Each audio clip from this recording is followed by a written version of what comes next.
It is Wednesday, the 8th of January, 2025. My name is Pigeon Rose, and this is my song of the day.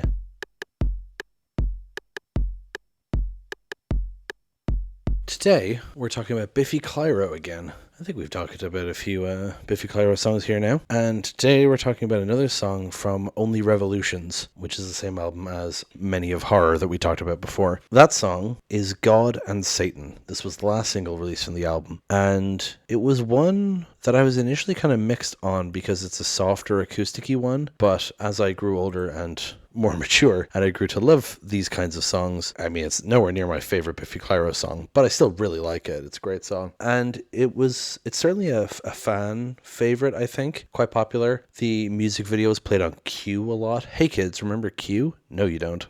And yeah, I don't think I need to give it too much of an intro. You know who Biffy Clyro are. So let's go listen to the song now and then come back in a few minutes and talk about it.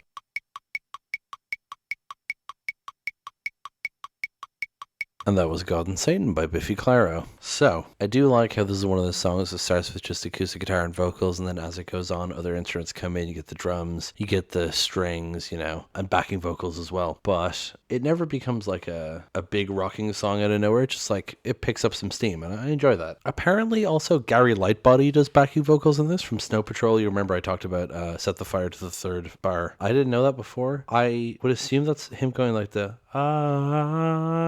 in the last chorus, maybe? I don't know. Or well, it's the bridge, I guess, but yeah. Anyway, the song itself seems to be about a crisis of faith. They've brought up God topics a fair bit in Biffy Clyro lyrics, and Simon Neil, I think, has said that he questioned his faith at some point. So this song feels like that kind of moment, that kind of crisis of faith, and there's nothing to do but go through the lyrics, I guess. I talk to God as much as I talk to Satan because I want to hear both sides. Does that make me cynical? There are no miracles, and this is no miraculous life. I savor hate as much as I crave love because I'm just a twisted guy. Is this the pinnacle? Is this the pinnacle? The pinnacle of being alive. Now I see the light. Well, I look up to God, but I see trouble because this ain't a miracle. I just want to take my chance to live through a miracle. So, the very first line, I talk to God as much as I talk to Satan because I want to hear both sides, says a lot about a person. I mean, it says that they're weighing things up. They're not just following doctrine. They're not just following their set kind of thinking in their head. They're actually considering other things. They're weighing up pros and cons. They're taking devil's advocate, to use a phrase. And it's represented here as talking to God as much as you talk to Satan because you want to hear both sides. What's interesting, someone pointed out on Genius, is that usually you would think that someone would bring up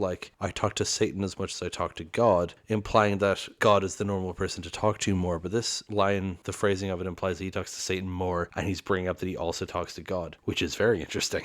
But anyway, does that make me cynical? There are no miracles and this is no miraculous life. I love how he says, does that make me cynical? And then says something really cynical. Yeah, it does make you cynical, Simon. Well, no, sorry. Weighing up both sides does not make you cynical. Saying there are no miracles and this is no miraculous life is cynical. But it follows into the same thing, because if he's talking to God and Satan, he's questioning things. And so when he thinks there's no miracles, it feels like this kind of thing of well, weighing up both sides has taught me that I should form my own opinions on things, and there's no miracles. We make things happen. Does that make sense? I savor hate as much as I crave love because I'm just a twisted guy. So that's just kind of a twist on the earlier lyric, but it does also say a lot about someone, about how they seem to love the extreme emotions, whether they're hate or love. And he calls himself a twisted guy. Is this the pinnacle? Is this the pinnacle of being alive? On the one hand, you can see that is him, this is a song in his deathbed. This is him saying that he's at the pinnacle of life. He's reached the top. But also it sounds like he's just saying love and hate are the pinnacle of being alive. Emotions are what it's about, Now I see the light could mean, like I said, dying and seeing the light, going towards the light. But also it more so just sounds like a revelation, Now I see the light. Using religious imagery to talk about this kind of religious debate he's having with himself, Well, I look up to God, but I see trouble because this ain't a miracle. He looks up to God as in he ascribes to religion, but also he thinks the idea of God is a respectable one. And I think that's true of, I'm an atheist. I was raised Catholic, but I stopped believing in God pretty early. But it's one of those things where it's taken on the face of it, Jesus had some pretty cool ideas. That doesn't mean I have to worship him, and it doesn't mean that there weren't other ideas in the Bible that were problematic, right? And so I like the way he phrased it here, as I look up to God, as in God is a good figure to worship, but I see trouble because this ain't a miracle, Again, that question of faith. And then I just want to take my chance to live through a miracle sounds like he's saying, but I'll keep living because I want to experience it anyway, you know? Then we get the second verse. I know for certain that someone is watching, but is it from up or down? I make you miserable, you stick with me, although you know I'm going to ruin your life. And then we get the first bit again. I talk to God as much as I talk to Satan because I want to hear both sides. Does that make me cynical? There are no miracles and this is no miraculous life. We walk into the tide. And then we get the chorus again, but it adds on some at the end. So it goes, well, I look up to God, but I see trouble because this ain't a miracle. I just want to take my chance to live through a miracle. When the seesaw snaps and splinters your hand, don't come crying to me. I'll only see your good side and believe it's a miracle. A miracle. So I know for certain someone is watching, but is it from up or down? That's a really classic agnostic sort of viewpoint. You know, I feel that there is some higher being, but I don't necessarily know if it's God, if it's Satan, if it's something else. I don't know if they're watching from above or below, from heaven or from hell, you know? It does make me think of something that me and my friends like to reference, which is the bit from Gravity Falls where Seuss mentions his granddad being in heaven and the abuela saying like, no, he's not up there, and she like looks down, implying that he's in hell. That's just what that makes me think of. Anyway, I make you miserable, you stick with me, although you know I'm going to ruin your life. So that's very telling about the relationship this person apparently has, because you can see this as being purely about religion. You stick with me, although you know I'm going to ruin your life, like kind of staying in a religion. But also it just seems like a relationship thing, like people being stuck in toxic relationships, you know? And it feels like he's kind of using this God and Satan thing as a metaphor to talk about that struggle with the relationship, you know? And then, like I said, repeating the previous part, but instead of now I see the lights, we walk into the tide, which could just mean walking into like harsh waters, but it also, of course, makes you think of Moses parting the Red Sea for more religious imagery, you know? Well, once you bring up one religious thing, everything becomes religious imagery.